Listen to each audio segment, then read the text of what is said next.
আমার সকল প্রিয় বন্ধুদের শুভেচ্ছা জানিয়ে শুরু করছি আজকের একটি নতুন ক্লাস। আজকে আমাদের আলোচনার বিষয় হচ্ছে ভারতে প্রাচীন প্রস্তর যুগ। আমরা জানি মনুষ্য সংস্কৃতির ইতিহাসে সবচাইতে প্রাচীনতম যুগ হচ্ছে প্রাচীন প্রস্তর যুগ। ভারতবর্ষে সেই প্রাচীন প্রস্তর যুগের সংস্কৃতি কেমন ছিল সে বিষয়টি আজকে আমাদের আলোচনার বিষয়। তাহলে শুরু করছি ভারতে প্রাচীন প্রস্তর যুগ।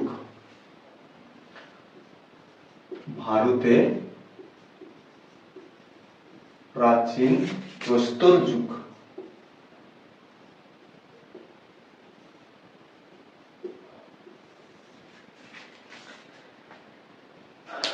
ভারতে প্রাচীন প্রস্তর যুগ সম্পর্কে সবার প্রথমে যেটা আমাদের জেনে রাখা উচিত সেটা হচ্ছে ভারতে প্রাচীন প্রস্তর সংস্কৃতি শুরু হয়েছিল কবে।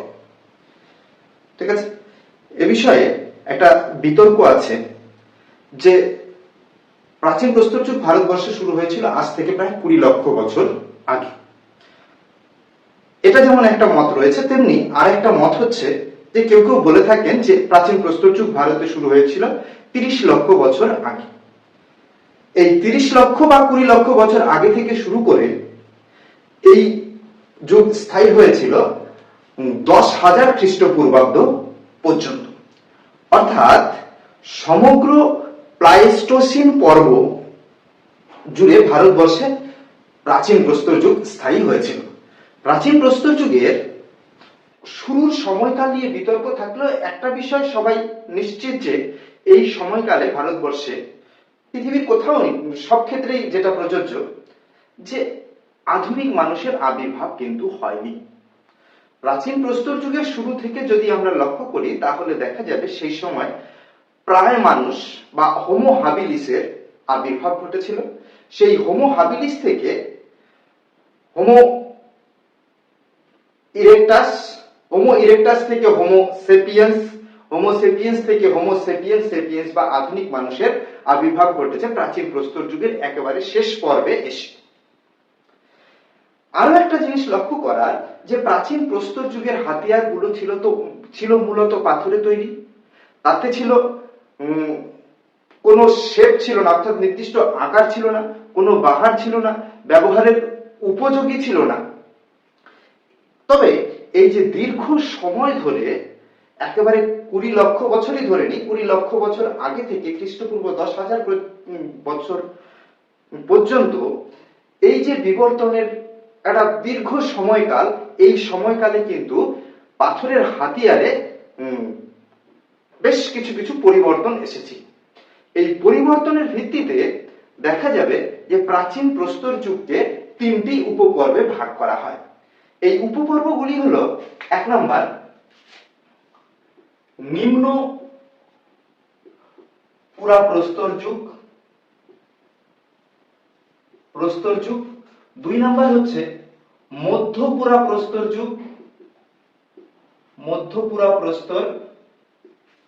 যুগ এবং 3 নম্বর হচ্ছে উচ্চপুরা প্রস্তর যুগ।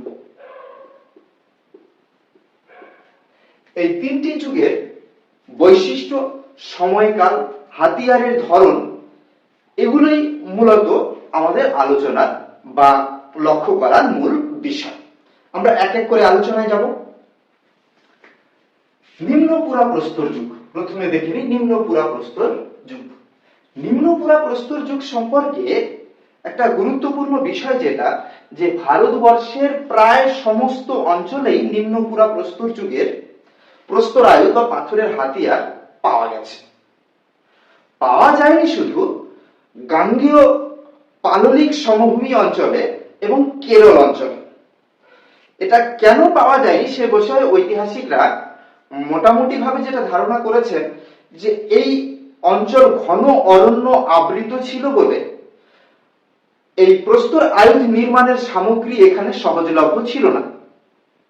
আবার আরেকটি মত হচ্ছে এই অঞ্চলে বসতি গড়ে উঠেছিল এবং এই বসতি অঞ্চলে পাললিক শিলা স্তরের গভীরে, অনেক গভীরে সেই প্রস্তর আয়ুধগুলো চাপা পড়ে গেছে বলে এই অঞ্চলে কোনো প্রস্তর আয়ুধ পাওয়া যায়নি। যাই হোক, নিম্ন পুরাপ্রস্তর যুগের প্রথম যে নিদর্শন আবিষ্কৃত হয়েছে ভারতবর্ষের, সেটা হচ্ছে সব থেকে প্রাচীনতম নিদর্শন পাওয়া গেছে কাশ্মীরের পহেলগাঁও অঞ্চলে। এই যে কাশ্মীরের পহেলগাঁও অঞ্চলে যে নিম্ন পুরাপ্রস্তর যুগের কি বলে নিদর্শন পাওয়া গেছে, এই নিদর্শনটি প্লেস্টোসিন যুগের একেবারে সূচনা পর্বের, অর্থাৎ আজ থেকে প্রায় 20 লক্ষ বছর আগে। ঠিক আছে, এটি আবিষ্কার করেছিলেন এস.ডি. সাংখালিয়া 1969 খ্রিস্টাব্দে। এটা কিন্তু খুব গুরুত্বপূর্ণ প্রশ্ন। এছাড়াও আরো যেসব জায়গায় এই নিম্ন পুরাপ্রস্তর যুগের নিদর্শন আবিষ্কৃত হয়েছে, তার মধ্যে অবশ্যই উল্লেখ করতে হবে পাকিস্তানের পাটোয়ার মালভূমি অঞ্চল। পাকিস্তানের পাটোয়ার মালভূমি অঞ্চল।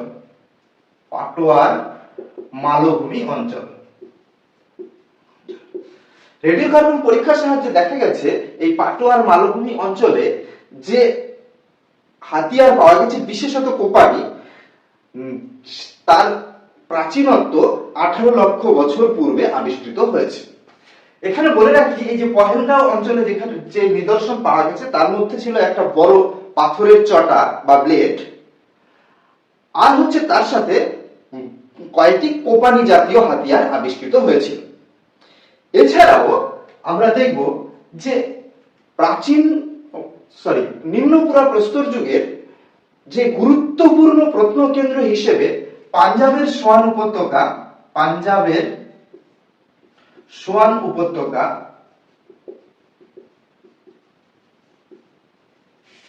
এবং মাদ্রাজের অত্তিরামপক্কম বলে একটি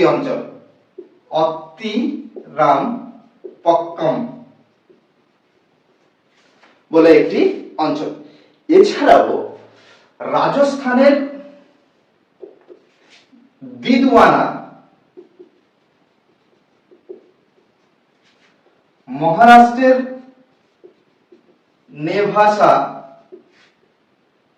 তারপর বিহারের ছোটনাগপুর মালভূমি অঞ্চলের পৈশরা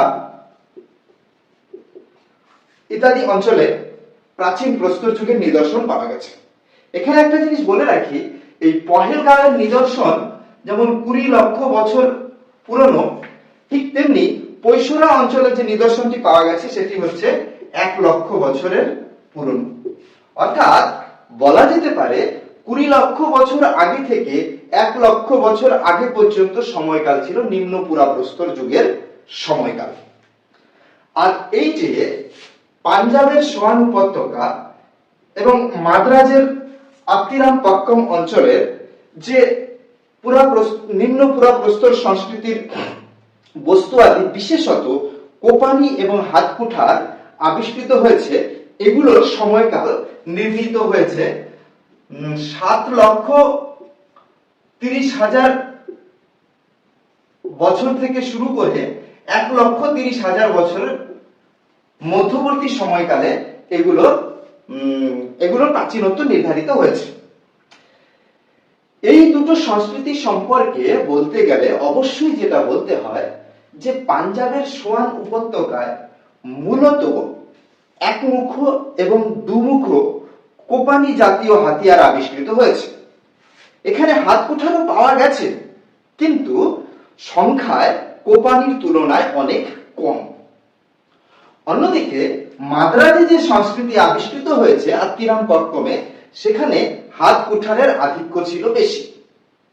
ঠিক আছে, এ সম্পর্কে আরো যা জানা গেছে যে সোয়ান উপত্যকায় যে হাতকুঠার এবং কোপানি এবং মাদ্রাজে যে মূলত হাতকুঠার আবিষ্কৃত হয়েছে, এটার তৈরির পদ্ধতি ছিল যে একটি বড় পাথরকে ঠুকে ঠুকে, যাকে আমরা ইতিহাসের ভাষায় বলা হচ্ছে সিলিন্ডার হ্যামার টেকনিক, ঠুকে ঠুকে চটা খসিয়ে ফেলে দিয়ে মূল পাথরটিকে একটি নির্দিষ্ট হাতিয়ারের শেপ দেওয়া হতো বা আকার দেওয়া হতো, যেই সংস্কৃতিকে বলা হচ্ছে কোর টুলস। এই কোর টুলস কিন্তু বেশ গুরুত্বপূর্ণ বিষয়, মনে রাখতে হবে।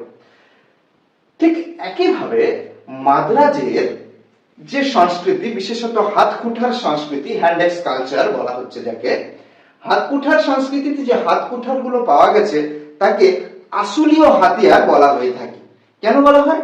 যে ফ্রান্সের আসুলীয় গ্রামে এই মূল পাথরখণ্ড থেকে এরূপ হাতিয়ার প্রথম আবিষ্কৃত হয়েছিল বলে একে আসুলীয় হাতিয়ার বলা হয়ে থাকে।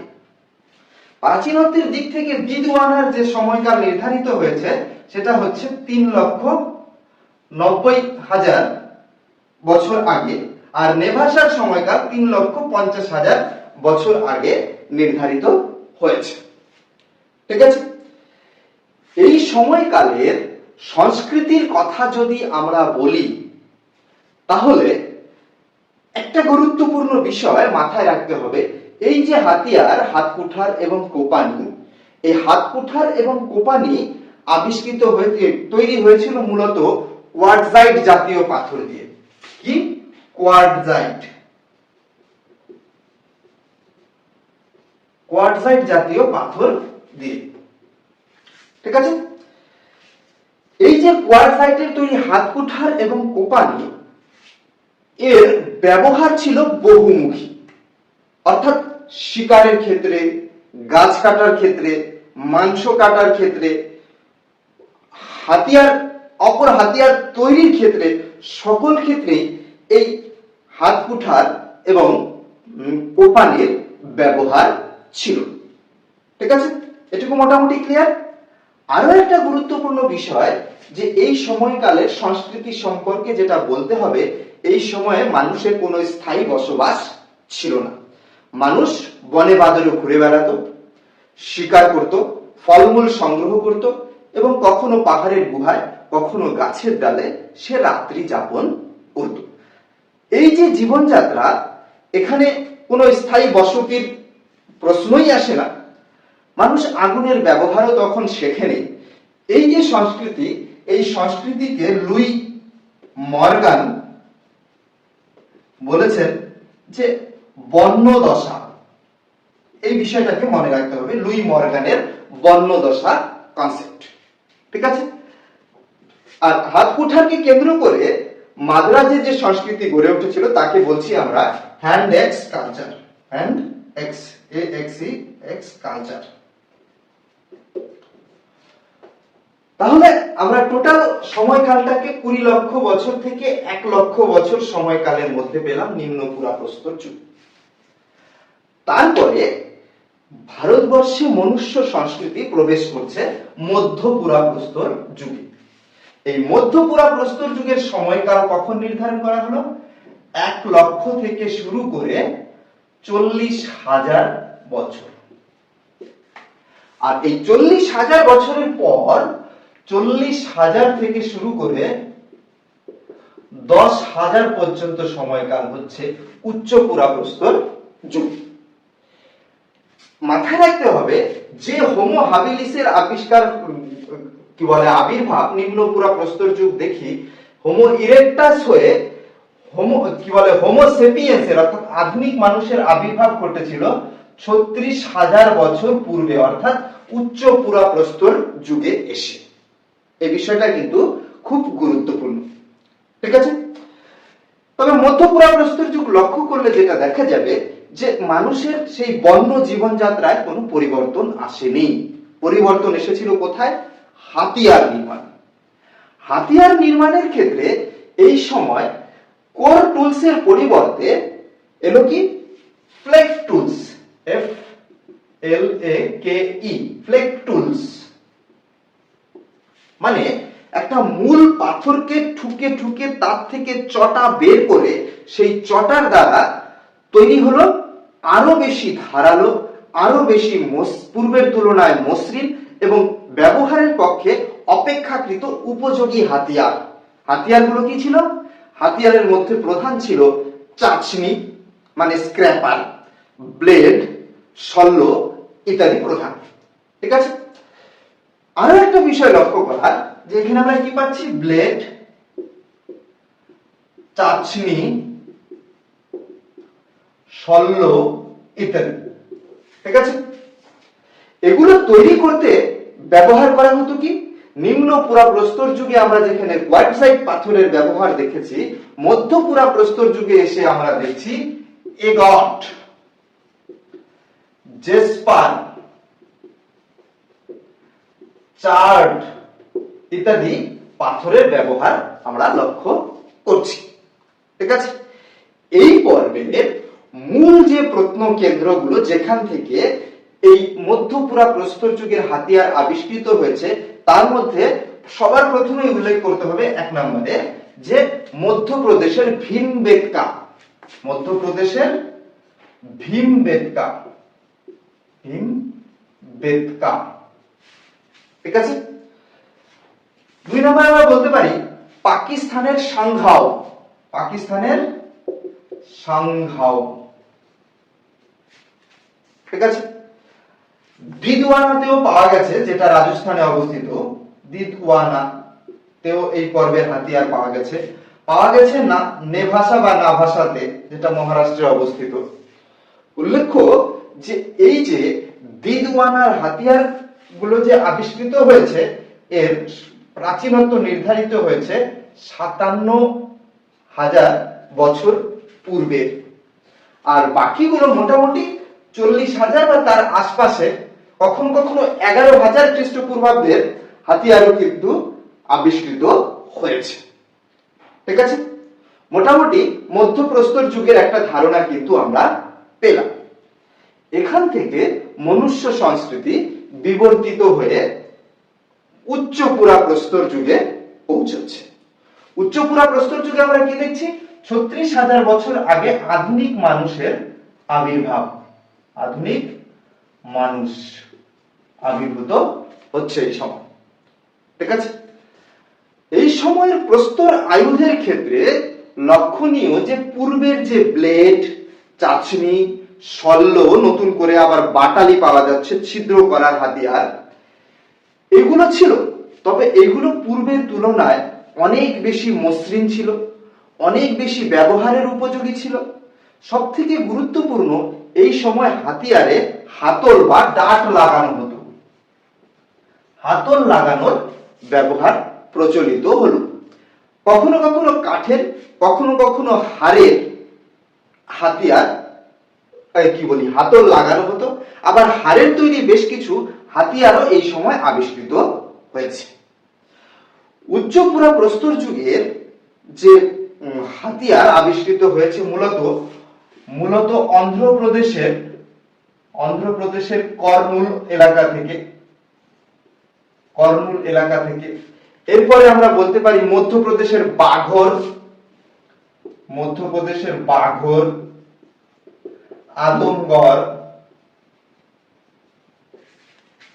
এরপরে গুজরাটের লাঙ্ঘানাজের কথা বলা যায়, গুজরাটের লাঙ্ঘানাজ।